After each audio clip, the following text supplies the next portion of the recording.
Every esport has its fair share of iconic moments. Nitro does have a Molotov and another smoke, so it could be really rough for Simple to actually get through this. He's going to throw the AWP in. Oh my god! Simple, what is happening? But there are certain plays that only the most mechanically gifted players or teams are able to pull off. Some of them can take hundreds, if not thousands of hours to master, but the results can be magical. So we wanted to take a look at some of the most difficult plays. Without further ado, here are the top 10 hardest plays in esports history. Kicking off our list, we have one of the most legendary clutches in Rainbow Six history. Kansan, are you a miracle worker? You only need one more! Kansan! And there it is! At SI 2022, Sonic's Kansan pulled off an incredible clutch to win map 1 of their upper quarterfinal matchup versus Damwon Gaming. Now, what makes this play especially difficult is the fact that he's using Mute's SMG-11 against much better weapons like LMGs or rifles. Despite the SMG's insane recoil, tiny magazine, and high rate of fire, Kansan showed a mastery of the gun to close out the map. Kansan getting softened up, there goes Grixer as well, and all of a sudden it's Kansan, but a beautiful double play, trying to ride out the final 4 seconds. He has no idea where that diffuser is. SMG up, they're watching in this position. As he goes to swing out, there's both Coded and Katsang watching from this angle. Kansan, are you a miracle worker? You only need one more! Kansan! And there it is! One of the best plays that we've seen at this tournament! Kansan staved off overtime, and Sonics went on to win the second map of the series to extend their impressive run at the event. Blast packing his way into our number 9 spot is G2's Nukia. Is he the playmaker that gets G2 into this round again?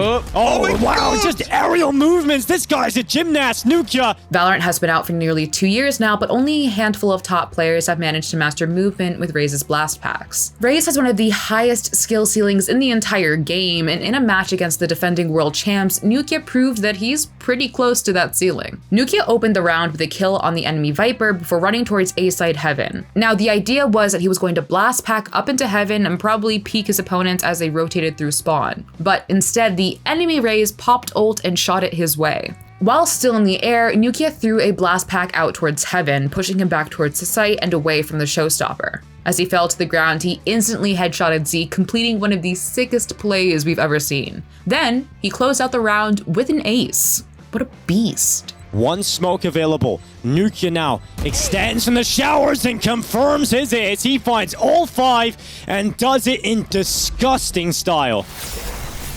Falling into our number 8 spot, we have Squishy's Ceiling Shot versus Method at the RLCS Season 4 World Championship. Now in the final minute, this was the scoreline in Game 3. Cloud9 unable to take it, but Squishy now with a Ceiling Shot! He puts it through! In the early days of Rocket League, simple double taps and flicks were enough to impress casters and viewers, but as players started to develop more advanced mechanics, one move was becoming more and more popular: the Ceiling Shot. The Ceiling Shot is a move in Rocket League where you drive up the wall and onto the ceiling. As you're falling downwards, you're still able to dodge in any direction, which allows you to take a shot on net. Though the mechanic was first spotted in some of Jazer's early montages, Squishy popularized it in Ranked, and in Cloud9's lower bracket final against Method, he finally brought out one of Rocket League's hardest shots on the game's biggest stage. Now in the final minute, this was the scoreline in Game 3. Cloud9 unable to take it, but Squishy now with a Ceiling Shot! He puts it through! He's been going for this stuff all season, and he pulls it off here in the most clutch moments. The player to invent the shot himself is able to get the delayed front flip and just destroy Method on defense. Even they have to be impressed. In our number 7 spot, it's proof that sometimes the hardest plays are all about coordination.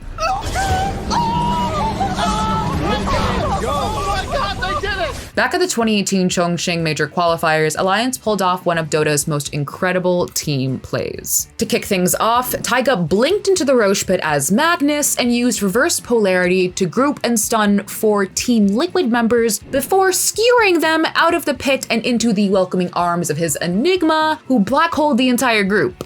What a wombo combo.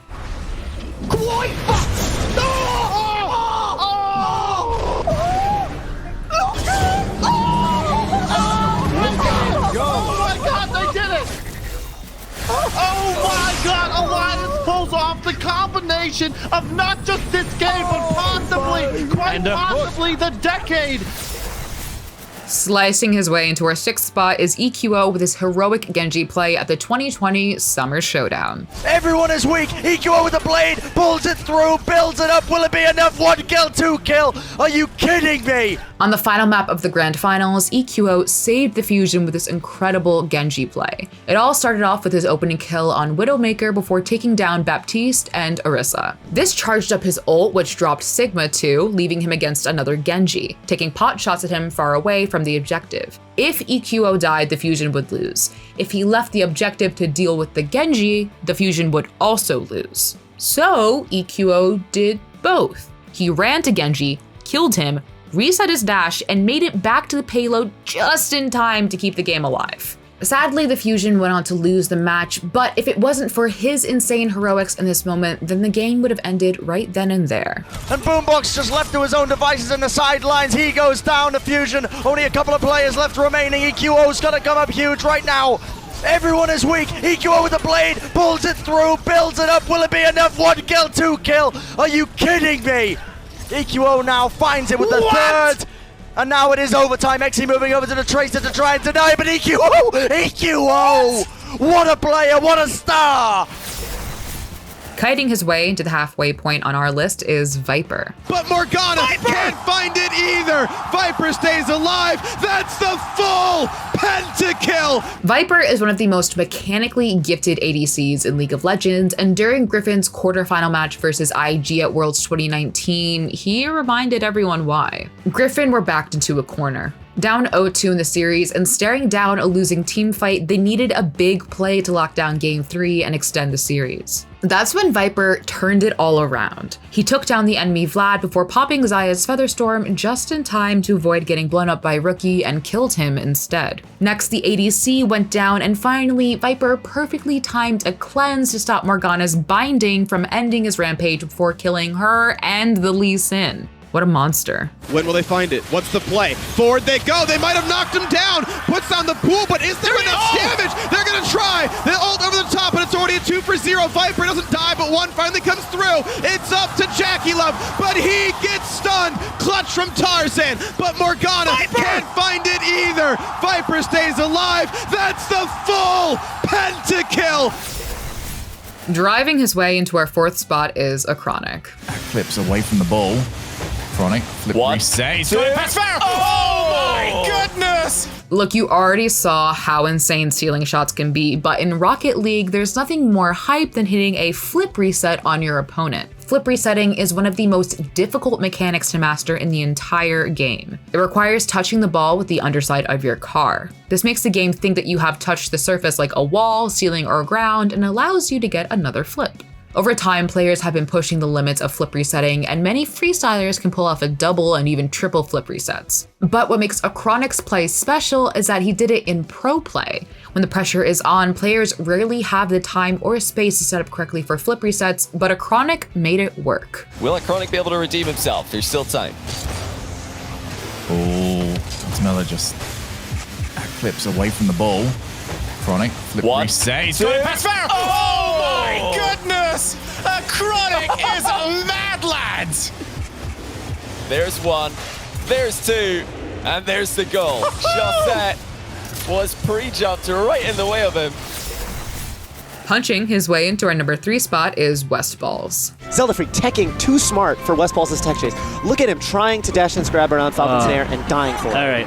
Oh no! Oh my gosh. Now, for those of you who are unfamiliar with Wes, he's famous for always going for high risk, high reward punishes. He's a tech god, but a lot of his tech can go really wrong if you're not perfect. At Kings of Cali 3, Wes showed off one of Smash's most technical high risk plays. The Sacred combo requires you to read your opponent's DI and predict where they're going to end up, or it won't work at all. Predicting his opponent was going to DI in, Wes took a chance and hit a short hop sweet spot fair into a dash full hop Falcon Punch for an instant KO. If his opponent had DI'd away, he would have Falcon Punched the air and died. The combo isn't just hard because of the timing, it's also all about situational awareness. This particular scenario is so rare that this is one of the very, very few Sacred combos ever hit in a real match. Zelda Freak teching too smart for Westballz' tech chase. Look at him trying trying to dash and grab around Falcon's Snare and dying for it. All right. Oh no! Oh my gosh. The man of the century, Zelda Freak, knowing that that can only work if you DIs for your opponent, and the gentleman he is, Zelda Freak DIing for the Sacred Combo and fulfilling everyone's dreams here at Kings of Cali 3. In our runner-up spot is Faker's most famous play, his legendary dunk on Ryu. I'm like, even though I only have a mat on the floor, I think he's in the bed. Oh, Faker may be in trouble here. Deathmark tries to clean it up for Ryu. Oh, look at the cleanse, look at the moves. Faker, what was that? In Game 5 of OGN Champion Summer 2013, a young Faker announced himself to the world. In a mid-lane mirror matchup against KT Rolster's Ryu, SKT were starting to pull ahead when Faker overstepped at the mid-lane inhibitor turret. He should have died for that, but instead, he did something incredible. Faker and Ryu traded Blade of the Ruin King activations, while Faker tanked tower shots and E and auto and ignite. That's when Faker turned things around by using Deathmark to become invulnerable to ignite damage. Ryu ulted in response, so Faker juked with his Death Shadow and avoided damage before popping Quicksilver Sash to nullify the ignite and Ryu's ult. Then Faker comboed his Q, ignite, and auto attack and briefly flashed to safety. Ryu tried to flash and auto attack Faker in response, but the unkillable Demon King was a step ahead of him. Faker used his Living Shadow one more time to get to safety before dealing the final blow with his Shadow Slash. Faker went on to lift his first LCK trophy, and Ryu has been tortured by the play ever since. I'm like, even though I only have a mat on the floor, I think he's in the bed. Oh, Faker may be in trouble here. Deathmark tries to clean it up for Ryu. Oh, look at the cleanse, look at the moves. Faker, what was that? In our number one spot is one of esports' most iconic moments ever, the Daigo parry. It was Daigo versus Justin Wong at EVO 2004's Third Strike Losers Finals. Daigo was down to a pixel of HP. He was dead to literally any attack, whether he blocked it or not. So Justin threw out a super, figuring it was basically checkmate. In Street Fighter 3, a perfectly timed parry can nullify all damage, but Chun's Hoyuksun super art is 15 hits. Daigo had to predict the super was coming to parry the first hit at all, and then time each and every parry perfectly after that to even survive, let alone win. And to make things even harder, Justin started mashing in an attempt to throw off Daigo's rhythm.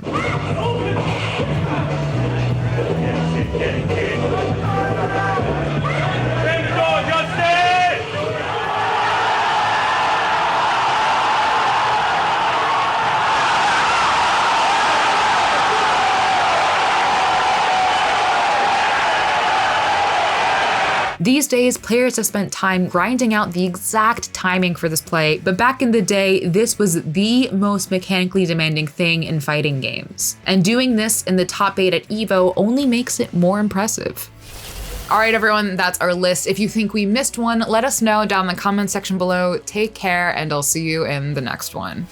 Going to be torn away from them very, very quickly by Titan. Oh my god, Nico gets 3, 4! Oh my lungs, I don't believe it! Shox then has just to find one more. The molly isn't going to touch him. And what on earth has just happened as Deagle is on fire and Shox is going to walk into it as well. Nico is on fire.